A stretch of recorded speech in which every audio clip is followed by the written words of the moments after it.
ഷിരൂരിൽ മണ്ണിടിച്ചിലിൽ കാണാതായ അർജുന് വേണ്ടിയുള്ള തിരച്ചിൽ ഇന്നും തുടരും. 12ാം ദിവസമായി ഇന്ന് തിരച്ചിലിനായി പോൺടൂൺസ് ഉൾപ്പെടെയുള്ള അത്യാധുനിക സംവിധാനങ്ങൾ എത്തിക്കും. പുഴയുടെ മൺതിട്ടയിൽ നിന്ന് ലോറിയുടേതെന്ന് കരുതുന്ന നിർണായക സിഗ്നൽ ഇന്നലെ ലഭിച്ചിരുന്നു. ഈ ഭാഗം കേന്ദ്രീകരിച്ചാകും ഇന്ന് നാവികസേനയിലെ ഡൈവർമാർ പരിശോധന നടത്തുക. അതുതന്നെയാണ് ഇന്നലെ ആ ഒരു നിർണായകമായ സ്പോട്ട് ഇന്നലെയാണ് കണ്ടെത്തിയത്. ആ ഒരു 4ാമത്തെ സ്പോട്ട് എന്ന് പറയുന്നത് ആ മൺതിട്ടയായിരുന്നു, ആ മൺകൂനയായിരുന്നു. ആ മൺകൂനയ്ക്ക് താഴെ ഇനിയിപ്പോൾ 3 മീറ്റർ താഴെ എന്നാണ് പറയുന്നത്. ആ 3 മീറ്റർ താഴെ ട്രക്കുണ്ട് എന്നുള്ളൊരു നിഗമനത്തിലാണ്.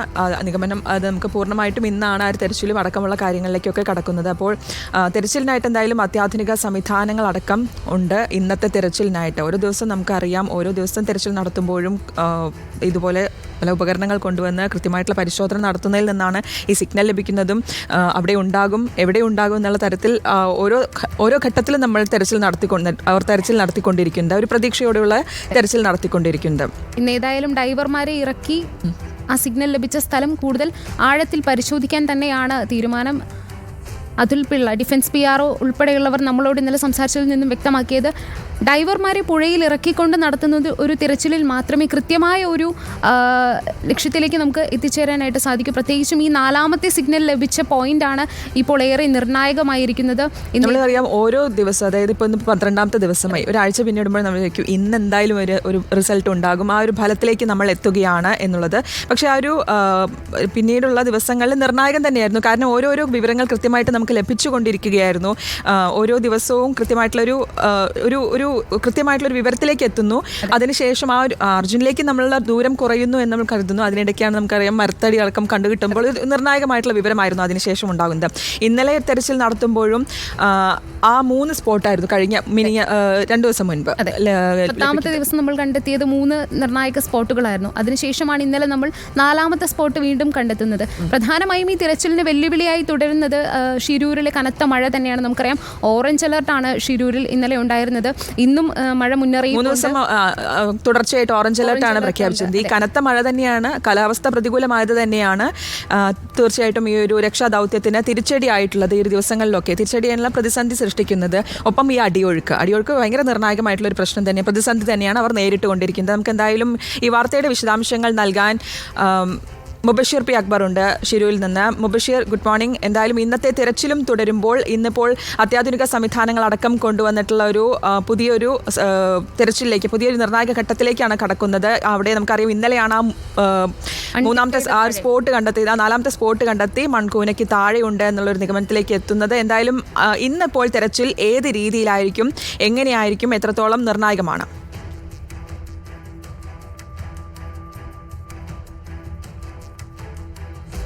ഗുഡ് മോർണിംഗ് ശ്രുതി. തീർച്ചയായും തിരച്ചിലിൻ്റെ 12ാം ദിവസത്തിൽ ഇന്ന് കാലാവസ്ഥ അനുകൂലമായാൽ നിർണായകമായ പല വിവരങ്ങളും ലഭിക്കുമെന്ന് തന്നെയാണ് നമ്മളും പ്രതീക്ഷിക്കുന്നത്. സ്വാഭാവികമായും മഴയും അതുപോലെ തന്നെ ശക്തമായ കാറ്റൊക്കെ തന്നെ കഴിഞ്ഞ ദിവസങ്ങളിലെ തിരച്ചിലിന് വലിയ തിരിച്ചടിയായിരുന്നു, പ്രതിസന്ധിയായിരുന്നു. ഇന്നലെ ഉച്ചയ്ക്ക് ശേഷം ഈ ഒരു കാലാവസ്ഥ അനുകൂലമായ സാഹചര്യത്തിൽ നടത്തിയ ഡ്രോൺ പരിശോധനയിലായിരുന്നു നിർണായകമായ 4ാമത്തെ സിഗ്നൽ ലഭിച്ചിരുന്നത്. ഗംഗാവലിപ്പുഴയുടെ ഓരത്ത് ഇത്തരത്തിലൊരു മൺതിട്ടയോട് ചേർന്ന ഭാഗത്തായിരുന്നു 30 അടി താഴ്ചയോളം താഴെ ഇത്തരത്തിൽ ലോറിയുടെ ഒരു ഭാഗമുണ്ടെന്ന് സ്ഥിരീകരിച്ചിരിക്കുന്നത്. എന്നാൽ കനത്ത കുത്തൊഴുക്ക് പുഴയിലുള്ളതിനാൽ അവിടെ ഇറങ്ങി പരിശോധിക്കാൻ മുങ്ങൽ വിദഗ്ധർക്ക് സാധിച്ചിരുന്നില്ല. ഇന്ന് സ്വാഭാവികമായതുകൊണ്ട് തന്നെ ഈ ഒരു കുത്തൊഴുക്കിനെ മറികടക്കാൻ പാകത്തുള്ള സംവിധാനം ഗോവയിൽ നിന്ന് കൊണ്ടുവരുമെന്ന് ഇന്നലെ വൈകുന്നേരം MLAയും അതുപോലെ തന്നെ ജില്ലാ ഭരണകൂടവും നടത്തിയ വാർത്താസമ്മേളനത്തിൽ വ്യക്തമാക്കിയിരുന്നു. ഇന്നലെ രാത്രി തന്നെ ആ ഒരു ഉപകരണവുമായി ഡൽഹിയിൽ നിന്നും വാഹനം പുറപ്പെട്ടിട്ടുണ്ട്. ഒരുപക്ഷേ ഇന്ന് പുലർച്ചയോടുകൂടി തന്നെ ഇവിടെ ഷിരൂരിൽ അത് എത്തിച്ചേർന്നിട്ടുണ്ടാവുമെന്ന് എന്നാണ് നമ്മൾ മനസ്സിലാക്കുന്നത്. അപ്പോൾ സ്വാഭാവികമായും ഇന്ന് രാവിലെ രക്ഷാപ്രവർത്തനം ആരംഭിക്കുന്നത് തന്നെ പുഴയിൽ നിന്നാകും എന്നുള്ളതാണ്. ഇന്നത്തെ ഏറ്റവും പ്രധാനപ്പെട്ട രക്ഷാദൗത്യം പൂർണ്ണമായും നടക്കുക പുഴ കേന്ദ്രീകരിച്ച് തന്നെയാവും. എന്തായാലും മഴയും കാറ്റുമൊക്കെ ഇന്ന് മാറി നിൽക്കുന്ന ഒരു സാഹചര്യമുണ്ട്. എന്നാൽ ഇന്നലെ രാത്രി ഉൾപ്പെടെ കനത്ത മഴയൊരു മേഖലയിലുണ്ടായിരുന്നു. ഒരുപക്ഷെ അങ്ങനെയാണെങ്കിൽ പുഴയിൽ വെള്ളം വർദ്ധിക്കുന്ന സാഹചര്യമുണ്ടാകും. അത് വീണ്ടും രക്ഷാദൗത്യത്തിന് തിരിച്ചടിയാകുന്ന പശ്ചാത്തലം ഉൾപ്പെടെ ഇവിടെയുണ്ട് എന്നുള്ളതാണ്. അതുൾപ്പെടെ തിരിച്ചറിഞ്ഞുകൊണ്ടാണ് ഇത്തരമൊരു നീക്കം രക്ഷാദൗത്യം നടത്തിക്കൊണ്ടിരിക്കുന്നത്. ഈ ഒരു സിഗ്നലിനെ കുറിച്ച് നമുക്ക് വ്യക്തമായി അറിയാം.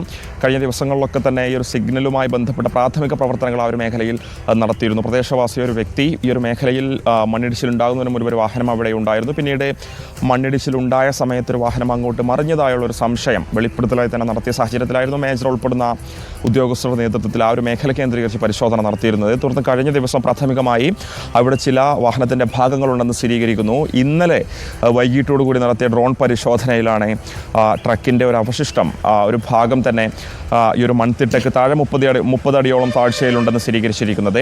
എന്തായാലും ഈ ഒരു മേഖലയിൽ തെർമൽ സ്കാനിങ്, നമുക്കറിയാം മനുഷ്യൻ്റെ ശരീരോഷ്മാവ് കണ്ടെത്താൻ പാകത്തിലുള്ള നിരീക്ഷണം ഉൾപ്പെടെ ഇന്ന് തുടരുമെന്നുള്ളതാണ് ഉദ്യോഗസ്ഥർ വ്യക്തമാക്കുന്നത്. കാലാവസ്ഥ നിലവിലെ സാഹചര്യത്തിൽ അനുകൂലമായി തന്നെ മുന്നോട്ട് പോവുകയാണെങ്കിൽ സുപ്രധാനപ്പെട്ട പല ശുഭവാർത്തകളും ഇന്ന് പുറത്തു വരും തന്നെയാണ് നമ്മളും പ്രതീക്ഷിക്കുന്നത്. നമുക്കറിയാം തിരച്ചിലിൻ്റെ 12ാമത്തെ ദിവസമാണ്. കഴിഞ്ഞ 10 ദിവസമായി ഈ ഒരു മേഖലയിൽ 3 പേർക്കും അതുപോലെ തന്നെ ഈ ഒരു വാഹനം ഉൾപ്പെടെയുള്ള കാര്യങ്ങൾ മണ്ണിടിഞ്ഞു പോയിട്ടുണ്ടോ, എവിടെയാണ് പോയിട്ടുള്ളത് എന്ന കാര്യത്തിൽ ഉൾപ്പെടെ ശക്തമായ തിരച്ചിൽ പുരോഗമിക്കുകയാണ്. എന്നാൽ കാലാവസ്ഥ പ്രതികൂലമായത് വലിയ തിരിച്ചടിയായ സാഹചര്യങ്ങളായിരുന്നു കഴിഞ്ഞ ദിവസങ്ങളിലൊക്കെ തന്നെ കണ്ടത്. അതിനെ മറികടക്കാൻ പാകത്തുള്ള സംവിധാനങ്ങൾ തന്നെയാണ് ഇവിടെ എത്തിക്കാൻ പോകുന്നത്. ഗോവയിൽ നിന്നുള്ള ഒരു ഉപകരണം ഇന്ന് പുലർച്ചയോടുകൂടി ഇവിടെ എത്തിച്ചേർന്നിട്ടുണ്ട്. തിരച്ചിൽ അതുകൂടി ഉപയോഗിച്ചാവും ഇന്നത്തെ മുങ്ങൽ വിദഗ്ധർ ഉൾപ്പെടെയുള്ളവർ വെള്ളത്തിലേക്ക് ഇറങ്ങുക എന്നുള്ളതാണ് നമുക്ക് മനസ്സിലാക്കാൻ സാധിക്കുന്നത്. വലിയ പരിശീലനം ലഭിച്ച നാവികസേനയുടെ മുങ്ങൽ വിദഗ്ധർ തന്നെയാണ്. എന്നാൽ അവർക്ക് പോലും ഇറങ്ങാൻ കഴിയാത്ത പാകത്തിലുള്ള അതിശക്തമായ കുത്തൊഴുക്ക് ഗംഗാവലി പുഴയിലുണ്ട്. വെള്ളം അനുദിനം വർദ്ധിച്ചു വരുന്നൊരു സാഹചര്യമാണുള്ളത്. 3 ആൾപ്പൊക്കത്തിൽ ആഴത്തിൽ വെള്ളം ഇരട്ടിയായി നിലനിൽക്കുന്ന സാഹചര്യം ഉൾപ്പെടെ ഈ ഒരു രക്ഷാദൗത്യത്തിൽ തിരിച്ചടിയായിരുന്നു. എന്തായാലും ഈ ഒരു പുതിയ ഉപകരണം എത്തുന്നതോടുകൂടി അത് ആ മേഖലയിൽ സ്ഥാപിച്ചുകൊണ്ട് വെള്ളത്തിലേക്ക് ഇറങ്ങാൻ സാധിക്കുമെന്നൊരു വിലയിരുത്തലാണ് നാവികസേനയ്ക്കുമുള്ളത്. ഒരു ഭാഗത്ത് ലക്ഷ്മണൻ്റെ ചായക്കട ഉൾപ്പെടെ സ്ഥിതി ചെയ്യുന്ന മേഖല കേന്ദ്രീകരിച്ചുകൊണ്ട് കരസേനയുടെ പ്രവർത്തനങ്ങളും ഇന്ന് തുടരുമെന്നുള്ളതാണ്. കൂടുതൽ ഹിറ്റാച്ചി ഉൾപ്പെടെയുള്ള സംവിധാനങ്ങൾ എത്തിച്ച് അവിടെ നിന്നും മണ്ണ് നീക്കം ചെയ്യാനുള്ള പ്രവർത്തനവും ഇന്ന് തുടരും.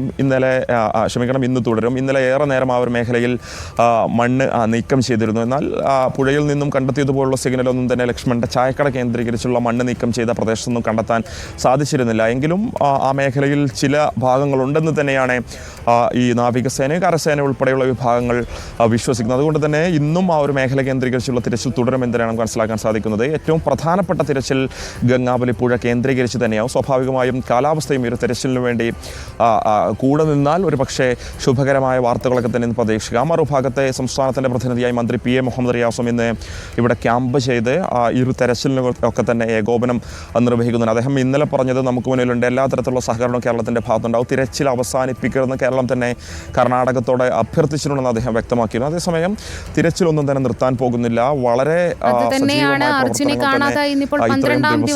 നടത്തിയിട്ടുണ്ട്. തിരച്ചിൽ തുടരുമ്പോഴും അർജുന് വേണ്ടി നമ്മൾ പ്രതീക്ഷയോടെ കേരളം മുഴുവൻ കാത്തിരിക്കുകയാണ്. പോൺടൂൺസ് ഉൾപ്പെടെ എത്തിച്ചുകൊണ്ടുള്ള തിരച്ചിൽ ഇന്ന് ഏറെ നിർണായകമാകും.